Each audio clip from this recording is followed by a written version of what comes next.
இன்னைக்கு நம்ம டிஸ்கஸ் பண்ணிட்டு ஆனா செபஸ்டியன் டெத்துக்கு மெயின் ரீசன் பார்த்தீங்கன்னா டாக்ஸிக் ஒர்க் கல்ச்சர், அப்புறம் பெரிய கம்பெனியில் நடக்கிற சிஸ்டமேட்டிக் எக்ஸ்ப்ளோடேஷன் தான் ரீசன். ஐடியில் ஒர்க் பண்ணுறவங்களுக்கு இது எப்படி ஒர்க் ஆகுதுன்னு நல்லா தெரியும். ஒவ்வொரு குவார்ட்டருக்கும் ப்ராஃபிட் இன்க்ரீஸ் பண்ணி காட்டணும்னு சொல்லிட்டு ரிசோர்ஸை கம்மி பண்ணிட்டே வரது, இல்லை வேற எது மூலியமாவது காஸ்ட் கட்டிங் பண்ண முடியுமான்னு சொல்லிட்டு பார்க்கறது. அப்புறம் பெரிய கிளைண்ட்டோட ப்ராஜெக்ட் எடுத்தா ஒவ்வொரு வருஷமும் அதை எக்ஸ்டெண்ட் பண்ணிட்டே போகணும்னு சொல்லிட்டு அதில் அந்த ப்ராஜெக்ட்ல ஒர்க் பண்ணுற ரிசோர்ஸஸ்க்கு ப்ரொமோஷன் கொடுக்காம இருக்கிறது, ஹைக்ல கை வைக்கிறது. அப்புறம் எந்த எக்ஸ்டெண்ட் வரைக்கும் போவாங்க அப்படின்னா, அவங்க ஒர்க் பண்ணிருப்பாங்க, ஆனால் அன்னைக்கு சார்ஜ் பண்ண விடாம அது ஆனுவல் லீவ்ல சார்ஜ் பண்ண சொல்லுவாங்க. அப்புறம் இதெல்லாம் எங்க போய் முடியும் அப்படின்னா, அவங்களுக்கு ப்ராப்பரான ஒரு ஒர்க் லைஃப் பேலன்ஸ் இருக்காது.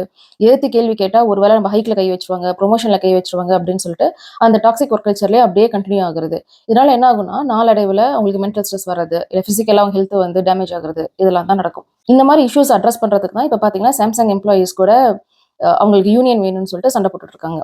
ஆனா செபஸ்டியன் இஷ்யூக்கு அப்புறம் உடனே ஒரு யூனியன் ஃபார்ம் ஆகுமான்னு கேட்டா கண்டிப்பா ஃபார்ம் ஆகாது. அப்ப அது வரைக்கும் இதே டாக்ஸிக் ஒர்க் கல்ச்சர்ல தான் நம்ம இப்படியே கண்டினியூ பண்ணணுமான்னு கேட்டாலும் கண்டிப்பா கிடையாது. நம்ம ஒர்க் பண்ற கம்பெனிலேயே நம்மளுக்கு என்னென்ன ரைட்ஸ் இருக்குது, நம்மளுக்கு ஏதாவது இஷ்யூஸ்னா நம்ம எங்க போய் கிரீவன்ஸ் ரைஸ் பண்ணலாம், ஒரு ஹெச்ஆர் போர்ட்டல்ல என்னென்ன இஷ்யூஸ் வந்து அட்ரஸ் பண்ணப்படுது, அதை பத்தியெல்லாம் நம்ம தெரிஞ்சுக்கலாம். என்னோட கெரியர் ஸ்டார்ட் பண்ண செகண்ட் இயர்லேயே நான் இந்த மாதிரி ஒரு டாக்ஸிக்கான ஒரு டீம்ல தான் இருந்தேன். அங்கேயுமே பார்த்தீங்கன்னா கம்மியான ரிசோர்ஸை வச்சுக்கிட்டு 2, 3 ப்ராஜெக்ட் வந்து ரன் பண்ணிட்டு இருந்தாங்க. அப்ப எனக்குமே ப்ராப்பரான ஒர்க் லைஃப் பேலன்ஸ் இல்ல. ஆனுவல் லீவ்ஸ் கிடைக்காது. அப்ப இதையெல்லாம் நான் எடுத்து கொஸ்டின் பண்றப்ப அந்த மேனேஜ்மென்ட்க்கு வந்து என்ன பிடிக்கல.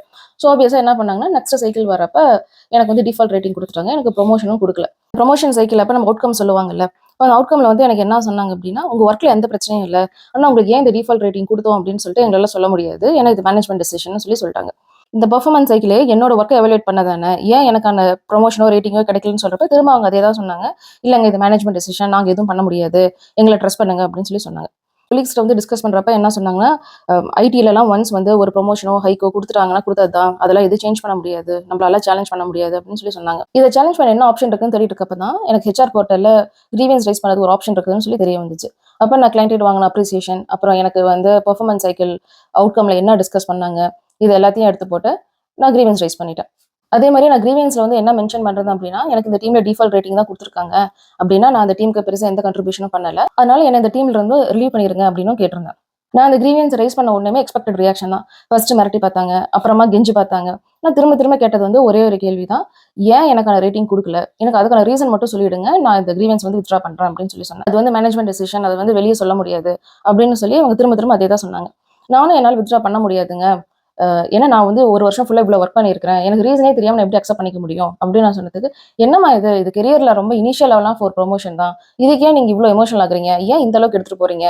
அப்படின்லாம் சொல்லி பார்த்தாங்க. "நீங்க கிரீவன்ஸ் வித்ட்ரா பண்ணலைன்னா எங்களோட கெரியர்ல ஒரு பெரிய பிளாக் மார்க் ஆயிரும். எப்படியாவது நீங்க வித்ட்ரா பண்ணுங்க." அப்படின்னு கேட்டாங்க. நான் கடைசி வரைக்கும் அத நான் பட்ச் பண்ணவே இல்ல. அப்புறம் அவங்க மேனேஜ்மென்ட்ல வேற வேற லெவல்ல வந்து பேசுறதுக்கு வந்து இவங்கள்ட்ட போய் பேசுங்க, அவங்கள்ட்ட போய் பேசுங்க அப்படின்னு என்ன வந்து அப்பாக் லீட் வரைக்கும் பேசுறதுக்கு புஷ் பண்ணாங்க. ரேட்டிங்க்கான ரீசன் நீங்க சொல்லாத வரைக்கும் நீங்க யார்ட்ட போய் பேச சொல்றீங்களோ அவங்கள்ட்ட நான் போய் பேசுறேன்னு சொல்லிட்டு நானும் எல்லார்கிட்டயும் போய் பேசினேன். கடைசியில நான் அப்பாக் லீட் கிட்ட போய் பேசி, அப்புறம் அவர கூப்பிட்டு பேசினதுக்கு அப்புறம் அவருக்கே வந்து தெரிஞ்சிருச்சு.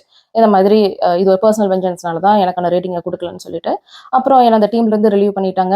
எனக்கு ப்ரமோஷன் குடுக்கல. ஆனா எனக்கு வர வேண்டிய ஹைக்க வந்து குடுத்துட்டாங்க. என்னோட கொலீக் சொன்ன மாரி எப்படி மத்தவங்கலாம் அவங்களுக்கு குடுத்த ரேட்டிங் அப்படியே அக்செப்ட் பண்ணிக்கிறாங்களோ, அதே மாரி நானும் விட்டிருந்தேன்னா, நான் அதே டாக்ஸிக்கான டீம்ல தான் கன்டின்யூ பண்ணியிருக்கணும். எனக்கு கிடைக்க வேண்டிய ஹைக் வந்து கிடைச்சிருக்காது. பிளஸ் நான் இன்னொரு டீம்ல போய் ஒர்க் பண்ணி என்னோட ஸ்கில்ல காமிச்சு அதுல எக்ஸல் ஆகுறதுக்கான சான்ஸ் எனக்கு கிடைச்சிருக்காது. இந்த டாக்ஸிக் டீம்லயே இருந்து மேபி நானும் வந்து மென்டலி ஸ்ட்ரெஸ்ஸா இருக்கலாம். இல்ல இந்த ஐடியே வேண்டாம்னு சொல்லிட்டு வெளிய போயிருக்கலாம். எனக்கும் மேனேஜ்மென்ட்க்கும் இந்த ஸ்ட்ரகிள் பார்த்தீங்கன்னா, மோர் தென் 1 மந்த் நடந்துச்சு. நான் ஒர்க் பண்ணிருக்கேன். எனக்கு ஏன் இந்த ரேட்டிங் வரல நான் தெரிஞ்சுக்கிறது எனக்கான பேசிக் ரைட்ஸ் அப்படிங்கிறது மட்டும் தான் த்ரூ அவுட் தி ஜர்னி வந்து என்ன புஷ் பண்ணுச்சு.